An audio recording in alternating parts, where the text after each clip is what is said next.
Okay, my name is Fifi the Queen Mchala Sugomugwati. Baganda bange leero nzizenga n'obusungu bunnuma nnyo. Nyina ka video kendabye ak'omukazi akulira Human Rights Commission e Uganda.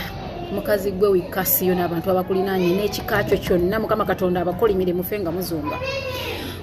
Ogambye gwe Mariam wachi Wangadia. Mariam Wangadia. Netaga okumanya amakulu g'erinnya Wangadia.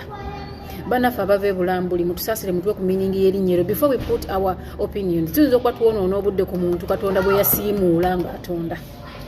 Too bad such an institute ekulibwa omukyala atayinaamu waddeka empathy mu mutima gwe, atayinaamu kabuntu, atayinaamu kantu konna kalumirirwa abantu. Simply because gwe wazaala ku mulembe ogwayitako agaana go ne gakula ne gafuna agafo mu government ne gabeera protected and yourself. Where do you even get the audacity, I mean the nerves, to come in camera and tell us what you told us? Wajjewo amaanyi n'obuyinza. Okay, osobola otuyamba n'otuwako ku definition y'ekigambo kuwamba. Kituwe mu luzungu kuba ogambye totegeera Luganda. Bw'oba totegeera Luganda, do not ever come and make a comment or statements in our language when you're fooling us abalutegeera. Tokiddanga muggwe. Yogera mu lulambuli, olimba abeewammwe, osiriwaza abeewammwe, ffe twesonyiire ddala. Mirundi emekanga Human Rights Commission muvuddeyo okuyamba abantu. Abamawulire bakubiddwa ne bajja ku Human Rights Commission mwali mukoze ki? Okay, twogere ku bamawulire for starters abalire mu camera, the people you know. Be mwali swalidde nti onajja kunjogera kuba meka abazze ku Human Rights Commission ne mubayamba. Bameka. Just because you people wake up and find yourselves in big positions, they simply nga temutegeera bye muyina kola. Toddangamu okujja mu lulimi lwaffe n'olukolamu statement. Ate nomala bewana nti omanyize Oluganda sirutegeera manyiko olwo kasimanyanga ani lwe yaleete wammwe. Lwesonyiwe oyogere mu lulambuli n'oluzungu. Kigambo kuwamba kitegeeza ki? Tuwa amakulu gaakyo mu lulambuli tukitegeere oba mu luzungu. N'olaba drone nga zikwata abantu.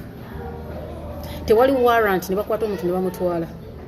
Ne police nemwegana nga mumunoonya amagye ne gamwegana aba counter terrorism ne bamwegana buli muntu buli kitongole kikumadde ne kimwegana omuntu nagula a year plus, then you come in public and open what you call a mouth n'otutegeezanga abantu bakozesa obubi ekigambo kuwamba. This is not a political thing, this is a Ugandan matter. Omukazi gwe bino si bya bufuzi betwogerako, njogera ku nsonga ekwata ku bwise kino moba wayingire obufuzi bwatu wayingire kubanga baba bakima tebikyaliko nti bakimyani.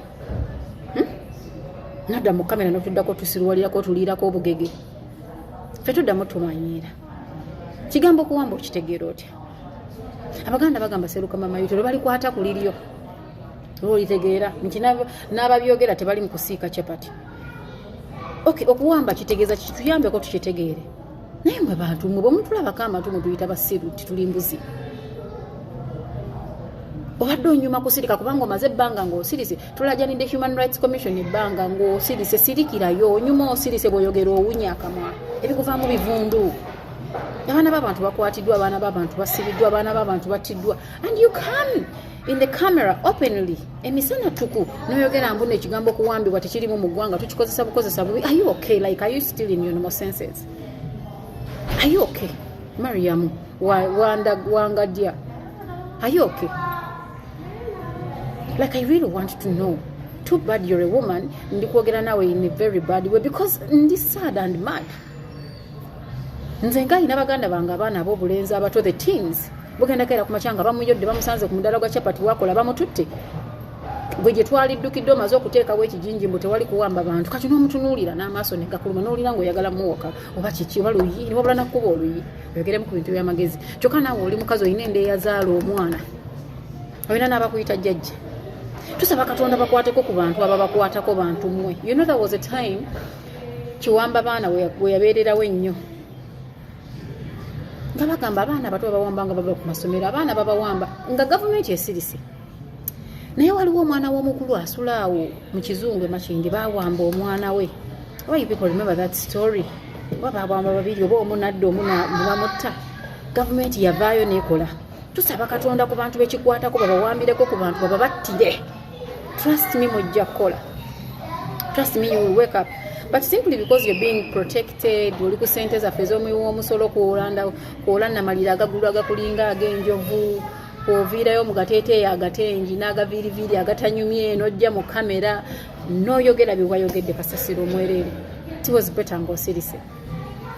Nnyabo kigambo kuwamba abantu kikozesa bubi. Are you okay? Did you even listen to yourself?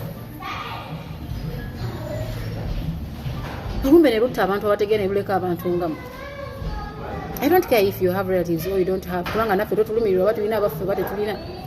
Abaana enkya n'eggulu bawambibwa bakwatibwa drone oziraba emmotoka za bulijjo ziraba olina gira mu ngoye za bantu ba bulijjo ayina emmundu atutta omwana ekyo bakiyita kinnyabo tuyambeko tutegeere bakiyita ki ekyo. What is the difference between arrest and abduction? Otugambye tomanyi Luganda. What's the difference? Okay.